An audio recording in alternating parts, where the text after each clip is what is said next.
നമ്മുടെ മക്കൾ ക്ലാസ്സിൽ ഫസ്റ്റ് ആകാൻ വേണ്ടി, നല്ല മിടുക്കന്മാരായി വളരാൻ വേണ്ടി, ഒരുപാട് അറിവ് നേടുന്നവരാകാൻ വേണ്ടി, ആത്മീയമാവട്ടെ ഭൗതികമാവട്ടെ രണ്ടും വേണം.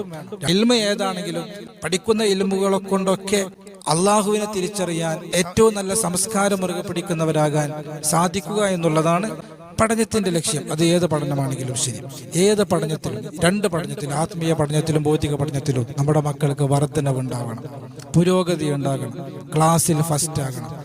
അതിനൊക്കെ കഴിയുന്ന ഒരു അത്ഭുതകരമായ ഒരു ദിക്ർ നമ്മൾ പരിചയപ്പെടുകയാണ്. ആ ദിക്ർ നമ്മുടെ മക്കളുടെ കൂടെ നമ്മൾ ചേർത്ത് വെക്കുക, ബാഗിൽ വെക്കുക, അവരുടെ പാഠപുസ്തകങ്ങളിൽ വെക്കുക. അത് കണ്ടും അത് നോക്കി ഓതിയും അത് നോക്കി വായിച്ചും ആ ദിക്ർ പറഞ്ഞും അത് അവർക്ക് മനഃപ്പാഠമാകണം. അങ്ങനെ പഠനത്തിന് വേണ്ടി അവരിയ്ക്കുന്ന സന്ദർഭങ്ങളിലൊക്കെ ആ ദിക്ർ അവർ ഉച്ചരിക്കണം. ഏതാണ് ദിക്ർ എന്നറിയോ? റബ്ബി സിദ്നി ഇൽമാ, റബ്ബി സിദ്നി ഇൽമാ.